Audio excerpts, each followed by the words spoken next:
Gina Gibbons. Everybody calls me Gibson. I don't know why, but I know what you're thinking. Well, first of all, do you want me to do my clean set or my dirty set? Dirty. Because I don't have a clean set. I know what you're thinking. You're thinking, is that the love child of John Candy and Martha Stewart? No, it is not, but I am funny and crafty. I said to my husband, I've been walking the dog 5 miles every night. What do you think? He said the dog looks very muscular. I'm divorced now. Would you believe the very first profile they sent me was that of my ex-husband? That was the first internet date, and he said on his profile, searching for my other half, and he cropped me out of the picture. I know, his other half is a horse's ass. Let all this get away. So I went on to internet date. Oh my goodness. The nastiest questions they ask you right off the top. Where are my internet daters? Woo. Yeah, Marcus. Love you, Marcus. And they asked, are you into anal? That's the first question they asked. I must be. I'm always dealing with assholes. Do you wear thong underwear? I don't wear thong underwear. I'm afraid if I walk really fast in a thong, I'm going to get sawed in half. Safety issue for me. Then they even ask about your personal grooming. That's personal. Are you hairy? Are you bald? What's going on? If you must know, I am neither. I cut a garden path down the middle. I leave a hedge on either side. Christmas, I put little lights in the hedges. Valentine's, little hearts in the hedges. Halloween, I don't have to put any cobwebs in the hedges.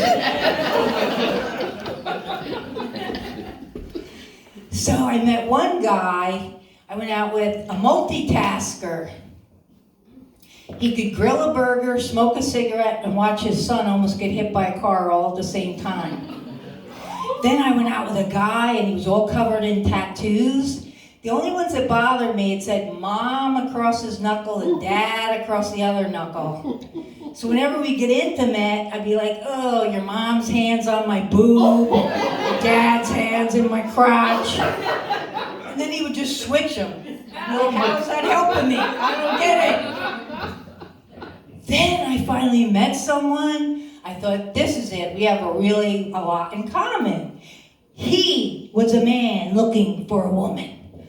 I was a woman looking for a man. He had a black cat named Death. I have a dog that smells like a black cat named Death. He was a 30-year-old bar owner. I've been going to bars for 30 years. He dated 3 women at a time. I've had 3 men in my whole life. My first love, my ex-husband, and the 50 or so men after the divorce I put in one big fat sad category. But then I realized he was into polyamory. Polyamory's just a timeshare for dick, okay? I'm not doing any polyamory, I'm sorry. So I finally met somebody on the internet, and only took 15 years, about the time, that's how long I was married. 15 years married, 15 years searching for a date. So I finally met someone. He has everything I like in a man. He has a job, he has his own money, he has grown daughters, has it all. You know what else he has? He has a ticklish dick. He has a ticklish dick. He doesn't like blowjobs because he's got a ticklish dick. Can I just say, I've never been happier in my whole entire life!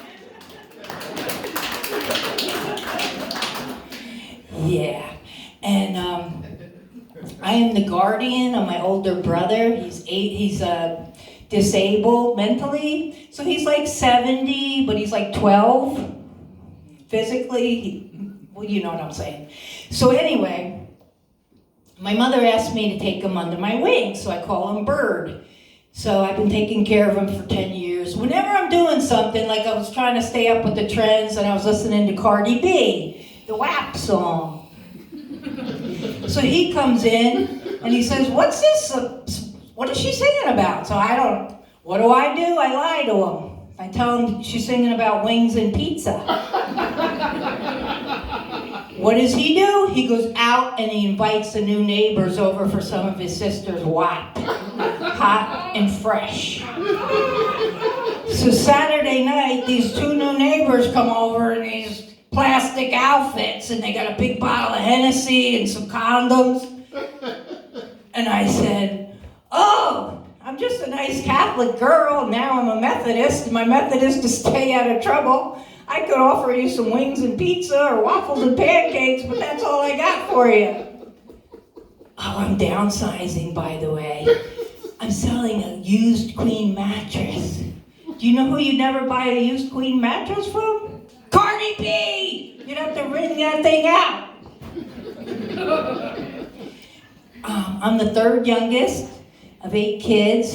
By the time they got to us, they ran out of names. My father wanted to name me Betsy after a chick he had a lot of fun with back in the day.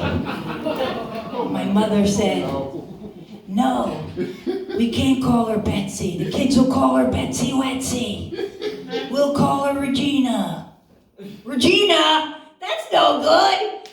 You know what the sales calls are like? It's like, is this Gina Gibbons? Regina?